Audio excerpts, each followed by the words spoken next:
পঞ্চব্যঞ্জন YouTube চ্যানেলের পক্ষ থেকে সকলকে জানাই স্বাগত। আজ আমি কাঁচা আমের শরবত করে আপনাদের দেখাবো। এখানে দুটো বড় সাইজের কাঁচা আম নিয়ে নিয়েছি। এই কাঁচা আমগুলোকে আমি ছাড়িয়ে নেব, ছাড়িয়ে নিয়ে মিক্সিতে আমি পেস্ট করে নেব। তারপরে শরবতটা বানাবো। আপনারা দেখতে থাকুন ভিডিওটা প্রথম থেকে শেষ পর্যন্ত কিভাবে বানাচ্ছি। দেখুন, আমি এইভাবে ছোট ছোট করে আমগুলোকে কেটে নিয়েছি। দুটো কাঁচা লঙ্কা নিয়ে নিয়েছি আর সামান্য একটু জল নিয়ে নিয়েছি। এগুলো মিক্সির জারের মধ্যে বসিয়ে দিয়েছি। মিক্সির জারের মধ্যে নিয়ে এবার এগুলোকে আমি পেস্ট করে নেব। দেখুন, মিক্সিতে পেস্ট করে নিয়ে এখানে রেখে দিয়েছি আমটাকে। 4টে গ্লাসে আমি জল নিয়ে নিয়েছি। এবার কিভাবে শরবতটা বানাবো সেটা আপনারা দেখতে থাকুন। এখানে আমি কিন্তু কাঁচা আম পেস্ট করে নিয়েছি।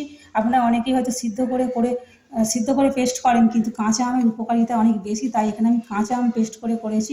সিদ্ধ আমের উপকার নেই খুব একটা, কিন্তু তবুও সিদ্ধ অনেকেই করেন, কিন্তু আমি এখানে কাঁচা আমের পেস্ট করে আপনাদের দেখাচ্ছি। 2 চামচ করে পেস্ট আমি এর মধ্যে দিয়ে দেবো।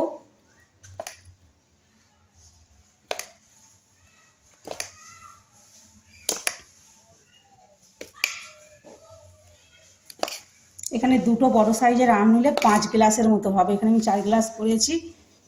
এখনও 2 চামচের মতন আছে, আর 1 গ্লাস হবে। এখানে আমি গুড় ব্যবহার করছি। গুড়ের উপকারিতা রয়েছে।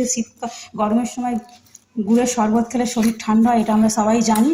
ওই জন্য শরবতের মধ্যেও আমি গুড় পাইল করছি। দেখুন, গুড় দিচ্ছি। চিনিও দেয় অনেকে, আমি এখানে চিনি ব্যবহার করছি না। আপনারা মনে করলে চিনিও ব্যবহার করতে পারেন, কিন্তু গুড়ের অনেক উপকার রয়েছে, ওই জন্য আমি গুড় ব্যবহার করছি। এবার আমি এখানে বিট লবণ আর এমনি লবণ পাইল করে নিয়েছি, সেগুলোকে দিয়ে দেব।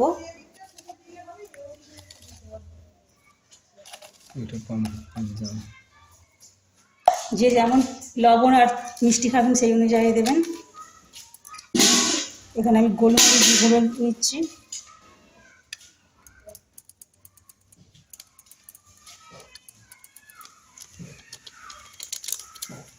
এবার ভালো করে মিক্সড করে নেব চামচ দিয়ে। এই শরবতটা গরমের সময় খেলে শরীর ঠান্ডা হয় এবং শরীরের খুব উপকার হয়। এটা বাচ্চা বড় সবারই পছন্দের শরবত। এইভাবে আপনারা বানিয়ে খাবেন, আশা করছি আপনাদের ভালো লাগবে। মিক্সড করা হয়ে গিয়েছে, দেখুন কত সুন্দর দেখতে লাগছে। খেতে ঠিক ততটাই সুন্দর লাগবে এইভাবে বানালে। এবার এখানে আমি বরফের টুকরো নিয়ে নিয়েছি। এই বরফের টুকরোগুলো এর মধ্যে আমি দিয়ে দেবো। এই শরবতটা করতে বেশি সময় লাগে না, অল্প একটু সময়ের মধ্যে শরবতটা হয়ে যায়। বাড়িতে গেস্ট আসলে আপনারা এইভাবে গরমের সময় শরবত করে দেবেন, আশা করছি গেস্টদেরও ভালো লাগবে, এবার আপনাদেরও পছন্দ হবে এইভাবে বানালে। দেখুন কত সুন্দর দেখতে লাগছে, খেতে ঠিক ততটাই সুন্দর লাগবে। যেভাবে বানিয়েছি আপনারা স্টেপ বাই স্টেপ বানাবেন, এইভাবে বানিয়ে খাবেন। যদি ভালো লাগে আমার এই রেসিপিটা লাইক কমেন্ট ও শেয়ার করবেন এবং সাবস্ক্রাইব করে আমার পাশে থাকবেন। যদি আমার চ্যানেলে নতুন হন অবশ্যই চ্যানেলটিকে সাবস্ক্রাইব করবেন। এখানে আমি আম গোল গোল করে কেটে নিয়েছি। দেখুন, এইভাবে গ্লাসের মধ্যে আটকে দেব, দিলে খুব সুন্দর দেখতে লাগবে। অনেকে লেবু ব্যবহার করে আমের শরবতে, কিন্তু আমটাও টক, লেবুটাও টক, তাই আমি এখানে লেবু ব্যবহার করলাম না, শুধু আম দিয়ে বানিয়েছি। আমার রেসিপিটা এখানেই শেষ করলাম।